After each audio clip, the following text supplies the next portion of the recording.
Kuki militant asina karigumba makha tana Naga Singda ki akhang pokhanbagi thabak asi satharaklabadi makoina wakhal tagadaba makhlgi pakum oina piregani FNCC Naga Taba Mapham Singda Kuki militant na icham chamjaba Naga Lomi Singda tatana aki akhang pokhanbagi thawang satharakliba ase Foothills Naga Coordination Committee FNCC akanba mongda yaningdaba phongdorakli FNCC gi maikaidagi thokpa cherol aduna makha taraduna hai chaliba tha asigi tang tara amadi tara mangada ireng amadi masigi akoibada lairiba Naga Taba Mapham Sing asida lairiba karisu khangjadraba Naga Lomi Singda maru oina KNFP gi Kedershina aki akhang pokhanbagi thawong sing chathake thawong sing asi supnatagi thawdok ama ani khaktaga mari lainaba thawdok ngate masi Naga singi marakta Kuki militant na akiba pokhanaba atamnana chatharakpa thawongni masida khwaidagi hena ngaklibadi hyriba Kuki militant asina afaba makhlgi khosu khulai paiduna ayuk nungthilgi matamda phawba phongna chatharakpa lengak asi security force singna karigumba makhlgi athingba amata pidaba asini Lengak amadi security force singna khudaktagi hauna hyriba militant asigi mathakta lokfatpham thokpa action amata lokhattaba taragadi Naga Taba Mapham Singda Kuki singna Chatthok kasin tawbada athingba thamlagani loinana Kuki militant asina karigumba makhata na Naga Singda ki akhang pokhanbagi thabak asi satharaklabadi makhoi na wakhal tagadaba makhlgi pakum oina piregani khana chainaba yauduna laiminanaba akhang ahai singna wayanbiu LMST Singda su salaisa Singe laifam khubam phumna makuki singna thingjin kre Imphal mayon da su mongba hanbal laifam lenbu Hanuman ningba kangbu amana thingjin bire Hanuman latpa kharana yumbu oiriba yek salaisa aikhogi pa ipugi khubam da changba yaroi haina thingbaga loinana kota su matam supagi oina mitai bu thingbiyo haina case ama torakliba ase case songna pham thokpra thoktabra natragana aikhoi masel nungsi sanana khana chainaba yaugana laiminana ba asengba achumba atabibu phangnaba akhang ahai pumnamakna wayanbiyo haina Lining Tow Mongba Hanba, Tawal Luki Lining Tow Loy Singna Inat Chachaba, Lining Tow Buningzaba Amadi, Laminari ba Purup Sapum Namaki Mapamda, no look sari Haina Loop Asina Press at Hadorak Pacherol Amana Hairi. Serol Asina Makata na Haribade, Mongba Hanba Umangi Mayaida. Usilbung hyriba Mapham asida ason anasing mapanggang kanaba amadi Wakhal loksing mathauna maringzen hapiu haina mamangai dage taibang miyoiba singna ira thoram pangthokna lakhibani adubu inkom jalesing ama chatre kasumna mapandagina inkom ja chatre kani punipan phawba pamhaiba Mathakta Santidas Bhagavan Das amasung Narayan Das laklaga ningthauda Ram Briksa pire loinana inglising ama chatre ka kontaru ingatha laibung thau mapangi laisang thugaiduna nungbi nunglen sing komai sing khomjinduna Mongba hanba umangda kom tauraga mai iratuna phumjenke inglising ama chatre ka kon mapanda kaitheldagi nung chingsinduna Hanuman saraga laisang yungduna khurumba haurokke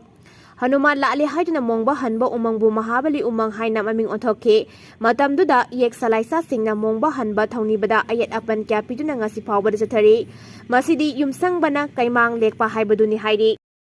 Congress na tawkiba aranba sing adugidabang matam kharadi makhoi wakhigani BJP Congress na tawkiba aranba sing aduna maram oiraga matam kharadi makhoi wakhigani miyamna makhoigi mathakta para tambiba loidre haukiba sahi lisingani mari dagina taramari fawbugi matamda Congress na sathakiba scam amasung aranba kaya aduna miyamna tangak ahumda para tambikre haina BJP Manipur Pradesh ki spokesperson and Nimbers na ngasi thambal sanglenda pangthokkiba pawgi mifam amada phongdokre mahakna makhata na haikibada Pahalgam terror attack ka marilina lebak asina terrorist singi mathakta chathakiba operation sindurgi matangda Congress ki lusing bakharana Pakistan ki spokesperson amagumna wangang libase yamna ikainingai ni karigumba Congress na marebak majati bu nungsirabadi lebak kidamak wangang gadabani democracy chatpa lebak ama oibana mipung khudingmak maning tamna ngangbagi hak lei haibasu lebak ki interest so kadaba wafam dingang loidabani BJP gi oinadi Kuki singna demand tawriba separate administration pibagi wafam asi yaroi haibagi chapchaba phirep lei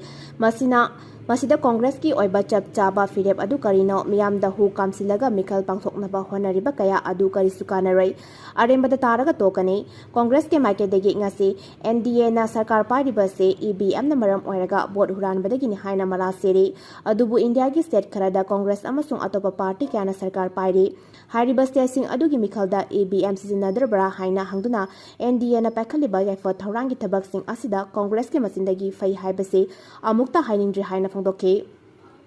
BJP Manipur Pradesh ki General Secretary Sharat na phongdokkibada mikhalda BJP na EVM hack tawre hurale haina mara siriba se yumpham yaude Rahul Gandhi na masigi matangda wapham kya phongdoklabasu hojik phawada NDA dal siriba mara sing adugi chapsaba document natraga ECI da puthokpa natraga na parliament da puthokpa ngamdre Huranbasing khaktana huranbagi wakhan khangani Congress Party ase lebak asige constitutional body singna ya daba party ni makhoina kota pukhatliba complaint sing loinamak reject torokpa ngaktani haike academic record singda nupadagi nupida onjage haiba yakhidabadu kotna yahankhre transgender gi gender onthok onsin tobada amasung makhoigi lairik tamrakpada laikiba ming amasung gender sing onthokpa yahannabagidama High Court of Manipur na mari leinaba Singe Maphamda direction piduna tha amagi manungda thabak oina pangthoknaba khangankhre High Court of Manipur da writ petition ama Dr. Beyonce Laisam kauba mioi amana tharaktuna maki gender asi nupadagi nupida mahaki leiriba academic record singda onthokpa yahannabagidamak petition tharake court asina su petition asibu khanabaga loinana Justice A Guneswarna judgment asi ngasi pikhibane petitioner gi maikaidagi mahaki leiriba certificate amasung document singda boboi laisam haina lei loinana gender asi sunupa oina leiri adubu mahak asi kumjali singani mapanda gender reassignment surgery ama chachakre maram maduna mahaki gender asisu nupi wale transgender act lisingani tara mapan ge section 6 amasong transgender rule lisingani kun ge rule 5 ki makada district magistrate transgender certificate pibina bahaijake loinana magistrate ki maikai dage so transgender certificate pirake amasong form 3 gi makada anouba maming amasong Dr. Beyonce Laisam haina onke loinana Aadhaar card voter ID amasong pan card taso anouba ming amasong gender adu update tauke adubu petitioner asina Board of Secondary Education Manipur Council of Higher Secondary Education Manipur University da chatuna mahaki education certificate sing da leiriba maming amasong gender adu onthokpina bahaijake hyriba wapham adu authorities singe maikaidagidi ayaba ama fawa pirakhide